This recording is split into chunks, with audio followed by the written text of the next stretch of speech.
The ACT Senior Australian of the Year for 2012 is Ms. Betty Churcher.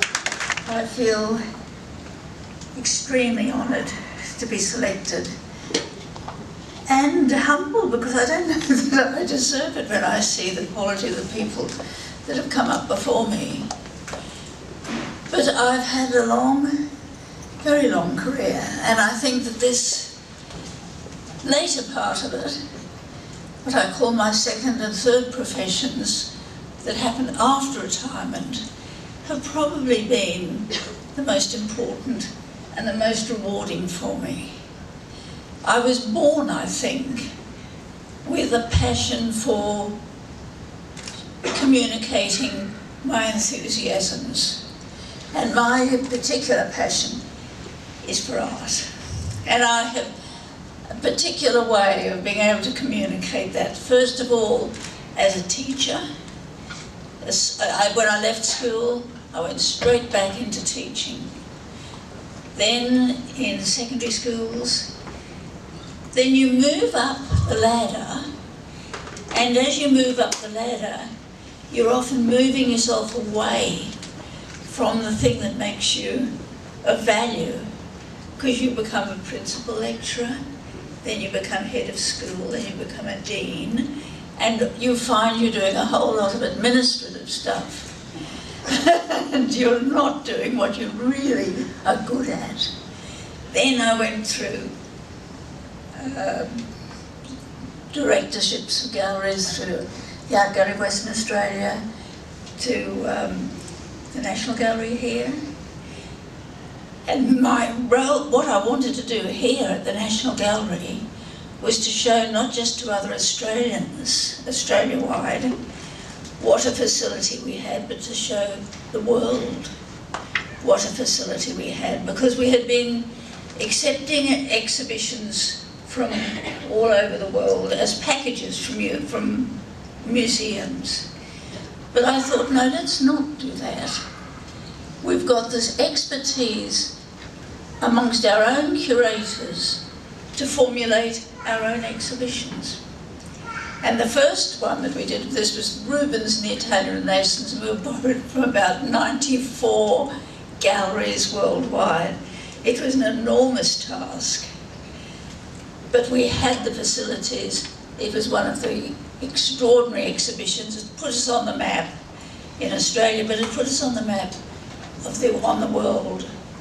And it meant that Australia was brought onto committees that directors from galleries all over, from the Louvre, from the National Gallery in London, from the Washington Museum.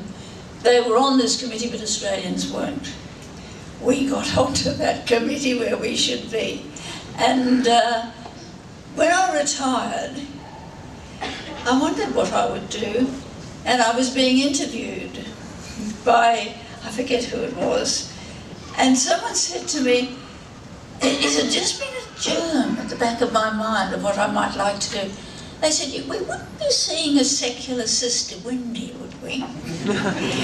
That is precisely what I wanted to do these small, easily understood television programs which would communicate out to people, generally with some little interesting little hook that would, even if they weren't interested in art, they would be interested in the story or the little fact that I'd found out about it. And I thoroughly enjoyed that. I did that for quite a while. But my last bit of my professional life has been as a writer. I've been, all the time I was the director of the two galleries, both Western Australia and the National Gallery, I used to keep a notebook. When I travelled, I'd carry a notebook and I would make notes of things that I'd seen. And I always draw, an image, and I draw it so that I remember it. Once I've drawn it, I never forget it. And I had these drawings, and then I had the terrible blow of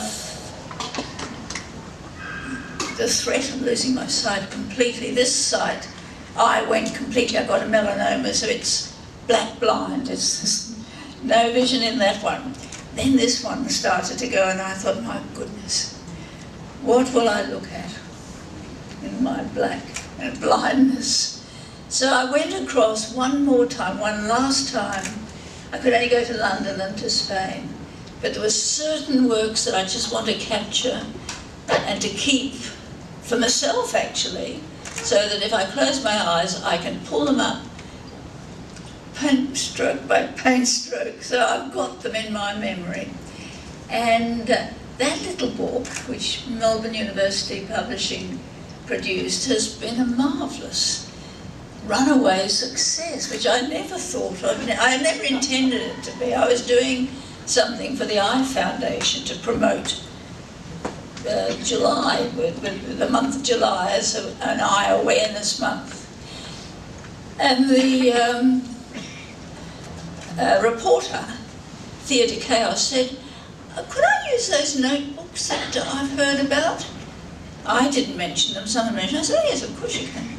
So I brought them out and she used them, and she used them in such an imaginative way that even before the 7:30 report was done, I had Louise Adler, the chief executive of Melbourne University Publishing Ring, was saying, we haven't got a book in those notebooks, have we? And I said, oh, Louise, no. But we did. We had a book, so that was, and there is one more. If I can sort of clear this next hurdle that I've got to clear, I'm talking about physical things.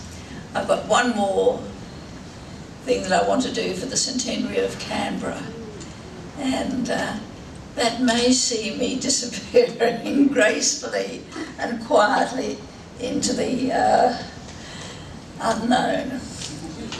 But I've had a wonderful life. I owe a great deal to Canberra, and I'm very, very grateful to everything that the ACT has offered me. And I thank the Australia Day Committee, thank Katie Gallagher, the Chief Minister. A lot of the things that I've been able to do, I have been able to do because of this wonderful open society that we belong to. So thank you very, very much.